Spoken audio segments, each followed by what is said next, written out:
ಮಿತ್ರರೇ ನಮಸ್ಕಾರ. ಇದು ಟಿವಿ ವಿಕ್ರಮ. ನಾನು ಡ್ಯಾನಿ ಪಿರೇರ, ಹಳ್ಳಿ ಮೈಸೂರು.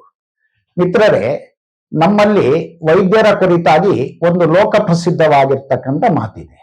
ಅದಂತಂದ್ರೆ ಆತುರಾನಂ ಹಿತಾರ್ಥಾಯ ಭವಂತಿ ವೈದ್ಯಾಹ, ವೈದ್ಯೋ ನಾರಾಯಣೋ ದೇವೋ ರೋಗಿ ನಾರಾಯಣೋ ಹರಿಹಿ. ಅಂದ್ರೆ ರೋಗಿಗಳ ಹಿತಕ್ಕೋಸ್ಕರ ವೈದ್ಯರು ಲೋಕದಲ್ಲಿ ಹುಟ್ಟುತ್ತಾರೆ. ವೈದ್ಯನು ಕೂಡ ನಾರಾಯಣನಂತೆ, ರೋಗಿಯು ಕೂಡ ನಾರಾಯಣ ರೂಪದಲ್ಲೇ ಇದ್ದಾನೆ ಅಂತ. ಸೇವಾ ಮನೋಭಾವ ಹೊಂದಿರ್ತಕ್ಕಂಥ ಸಂವೇದನಾಶೀಲ ವೈದ್ಯರ ಪ್ರಶಂಸೆಗೋಸ್ಕರ ಇವತ್ತಿಗೂ ಕೂಡ ಈ ಶ್ಲೋಕವನ್ನ ಹೇಳಲಾಗುತ್ತೆ. ಅದು ಯಾರಿಂದ ಬಂತು, ಯಾರಿಗೋಸ್ಕರ ಬಂತು ಅಂತ, ಮಹಾನ್ ವೈದ್ಯ ಯಾರು, ಆತನ ಬದುಕು ಜೀವನ ಹೇಗಿತ್ತು ಅನ್ನೋ ಬಗ್ಗೆ ತಿಳಿತಕ್ಕಂಥ ಪ್ರಯತ್ನ ಈ ಸಂಚಿಕೆಯಲ್ಲಿ ನಾವು ಮಾಡೋಣ. ಮಿತ್ರರೇ, ಅದು ವಾರಣಾಸಿಯ ತಟ, ಹಸಿರ ಬಯಲಿನ ನಡುವೆ ಶಾಂತವಾಗಿ ಹರಿತಕ್ಕಂಥ ಗಂಗಾ ನದಿ. ಅದರ ತೀರದಲ್ಲಿ ಸಾವಿರಾರು ವರ್ಷಗಳ ಹಿಂದೆ ಬೆಳೆಯುತ್ತಿದ್ದಂತ ಒಂದು ಅದ್ಭುತ ಗುರುಕುಲ ಇತ್ತು.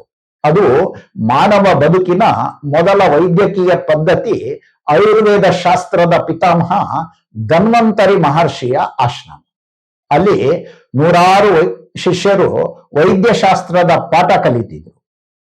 ಅವರಲ್ಲಿ ಒಬ್ಬ ಅತ್ಯಂತ ಶ್ರದ್ಧಾವಂತ ಪ್ರತಿಭಾ ಸಂಪನ್ನ ವಿದ್ಯಾರ್ಥಿ. ಆತನ ಹೆಸರು ಸುಶ್ರುತ. ಒಮ್ಮೆ ಸುಶ್ರುತನು ತನ್ನ ಗುರುಗಳಾಗಿರ್ತಕ್ಕಂಥ ಧನ್ವಂತರಿಯಲ್ಲಿ ಕೇಳ್ತಾನೆ, ಗುರುವೇ, ಮನುಷ್ಯನ ದೇಹ ರೋಗಗಳಿಂದ ತುಂಬಿದೆ ಯಾಕೆ? ಮತ್ತೆ ಆ ರೋಗವನ್ನ ನಿವಾರಿಸಲಿಕ್ಕೆ ಅತ್ಯುತ್ತಮ ಮಾರ್ಗ ಯಾವುದು? ಋಷಿ ಧನ್ವಂತರಿ ಮೃದುವಾಗಿ ನಗ್ತಾ ಹೇಳಿದ್ರು, ಮಗು, ಮನುಷ್ಯನ ದೇಹ ಪ್ರಕೃತಿಯ ಅಂಗ. ಪ್ರಕೃತಿಯ ಸಮತೋಲನ ಹಾಳಾದಾಗ ರೋಗಗಳು ಹುಟ್ಟುತ್ತವೆ. ವೈದ್ಯನ ಕರ್ತವ್ಯ ಕೇವಲ ಔಷಧಿ ಕೊಡೋದು ಮಾತ್ರ ಅಲ್ಲ, ಮನುಷ್ಯನ ದೇಹ, ಮನಸ್ಸು, ಆತ್ಮವನ್ನ ಸಮತೋಲನದಲ್ಲಿಡೋದು. ಆ ಮಾತುಗಳು ಸುಶ್ರುತನ ಮನಸ್ಸಿನಲ್ಲಿ ಗಾಢ ಪರಿಣಾಮ ಬೀರ್ತು. ಸುಶ್ರುತ ನಿಶ್ಚಯಿಸಿದ, ನಾನು ಜೀವ ಉಳಿಸ್ತಕ್ಕಂಥ ಕಲೆ ಕಲಿಬೇಕು, ಮನುಷ್ಯನ ನೋವನ್ನೇ ಹಿಲ್ದ ಹಾಗೆ ಮಾಡಬೇಕು ಅಂತ. ದಿನಗಳು ಕಳೆದು ಹೋದಾಗೆ ಸುಶ್ರುತ ಆಳವಾದ ಅಧ್ಯಯನ ಆರಂಭಿಸಿದ. ಅವನ ಪ್ರತಿ ದಿನ ಬೆಳಗಿನಿಂದ ರಾತ್ರಿ ತನಕ ಔಷಧಿ ಸಸ್ಯಗಳನ್ನ ಸಂಗ್ರಹಿಸ್ತಾ ಅವುಗಳ ಗುಣಗಳನ್ನ ದಾಖಲಿಸ್ತಿದ್ದ. ಅವನಿಗೆ ಪುಸ್ತಕದ ಜ್ಞಾನ ಮಾತ್ರ ಸಾಕಾಗ್ತಿರ್ಲಿಲ್ಲ. ಪ್ರಯೋಗಗಳ ಮಹತ್ವ ತಿಳಿಯೋಕ್ಕೋಸ್ಕರ ಅವನು ತರಕಾರಿಗಳನ್ನ ಕತ್ತರಿಸೋ ಅಭ್ಯಾಸ ಮಾಡಿಕೊಂಡ. ಸತ್ತ ಪ್ರಾಣಿಗಳ ದೇಹದ ಮೇಲೆ ಶಸ್ತ್ರಚಿಕಿತ್ಸೆ ಅಭ್ಯಾಸ ಮಾಡ್ತಾ ಹೊಸ ತಂತ್ರಗಳನ್ನ ಕಂಡುಹಿಡಿದ. ಈ ರೀತಿಯ ಪ್ರಯೋಗಾತ್ಮಕ ಅಧ್ಯಯನ ಆ ಕಾಲದಲ್ಲಿ ಯಾರೂ ಮಾಡಿರಲಿಲ್ಲ. ಆ ಒಂದು ದಿನ ಆಶ್ರಮದ ಬಳಿ ಒಂದು ಭೀಕರ ಘಟನೆ ನಡೆಯಿತು. ಯುದ್ಧದಿಂದ ಗಾಯಗೊಂಡ ಯೋಧನೋರ್ವನ ಮುಖ ಅರ್ಧವಾಗಿ ಕತ್ತರಿಸಿ ಹೋಗಿತ್ತು. ಎಲ್ರೂ ಬೆಚ್ಚ ಬಿದ್ರು.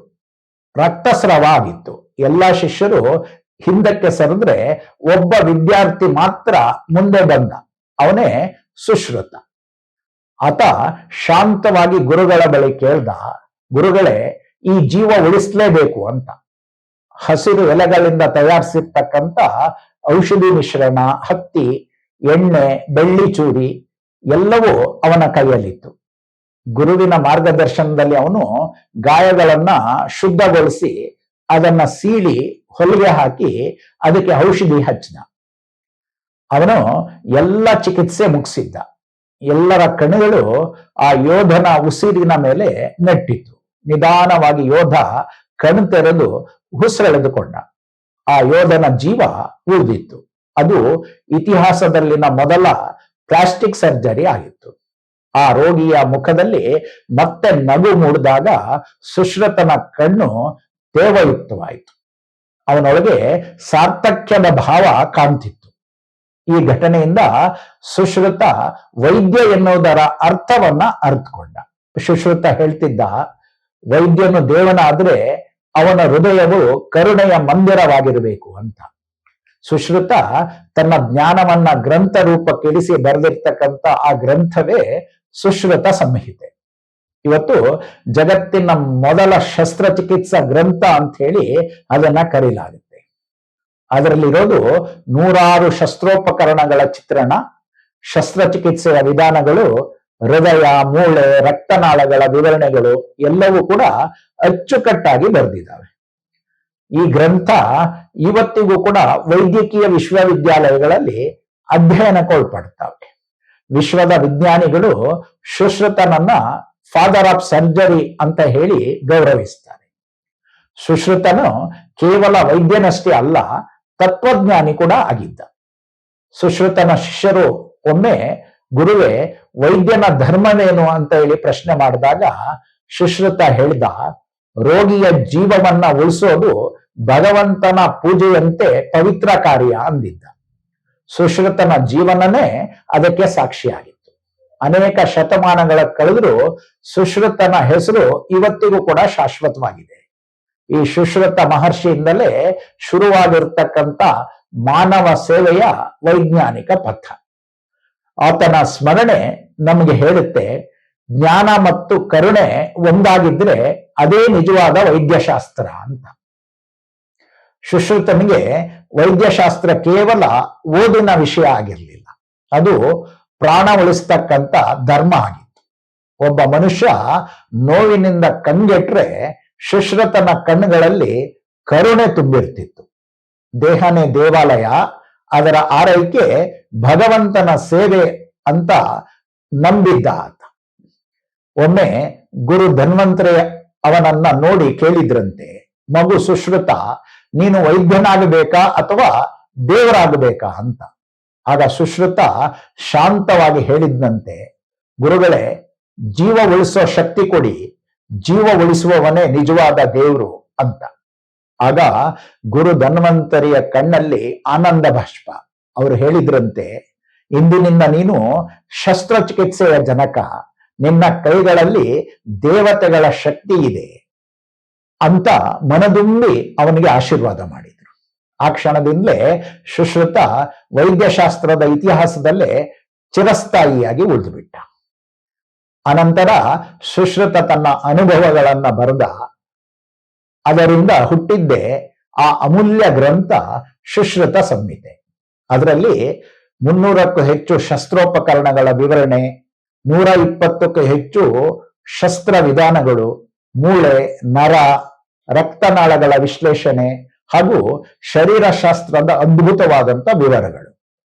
ಅವನು ಕಣ್ಣಿನ ಪೊರೆ ತೆಗೆಯುವ ಶಸ್ತ್ರದಿಂದ ಹಿಡಿದು ಮೂಗಿನ ಪುನರ್ರಚನೆಯವರೆಗೂ ಎಲ್ಲದರ ವಿಧಾನ ಬರೆದಿದ್ದಾನೆ. ಇಂದಿನ ಪ್ಲಾಸ್ಟಿಕ್ ಸರ್ಜರಿಯೇ ಅದಕ್ಕೆ ಮೂಲ ಅಂತ ಹೇಳಲಾಗುತ್ತೆ. ಸುಶ್ರುತ ಹೇಳಿದ ಮಾತುಗಳು ಇವತ್ತಿಗೂ ಕೂಡ ವೈದ್ಯರಿಗೆ ಧರ್ಮದರ್ಶನ ಮಾಡಿಸ್ತವೆ. ಆತ ಹೇಳ್ದ, ವೈದ್ಯನ ಕೈಗಳು ಶಸ್ತ್ರಧಾರಿಗಳು, ಆದರೆ ಹೃದಯವು ಕರುಣೆಯ ಮಂದಿರವಾಗಿರಬೇಕು. ಶಸ್ತ್ರದಿಂದ ರೋಗಿಯನ್ನ ನೋಯಿಸದೆ ಜೀವ ಉಳಿಸು, ಅದೇ ನಿನ್ನ ಧರ್ಮ ಅಂತ. ಅವನ ವಿದ್ಯಾರ್ಥಿಗಳು ವಿಶ್ವದ ನಾನಾ ಭಾಗಗಳಿಗೆ ತೆರಳಿ ಆ ಜ್ಞಾನವನ್ನ ಪಸರಿಸಿದ್ರು. ಸುಶ್ರುತ ಸಂಹಿತೆಯ ಆಧಾರದ ಮೇಲೆ ಇಂದಿನ ಆಧುನಿಕ ಶಸ್ತ್ರಚಿಕಿತ್ಸೆಯು ಬೆಳೀತು. ಮಿತ್ರರೇ, ಸುಶ್ರುತ ವೈದ್ಯಶಾಸ್ತ್ರದ ಮಹರ್ಷಿ ಮಾತ್ರ ಆಗಿರಲಿಲ್ಲ, ಮಾನವೀಯತೆ ಪ್ರತಿರೂಪ ಕೂಡ ಆಗಿದ್ದ.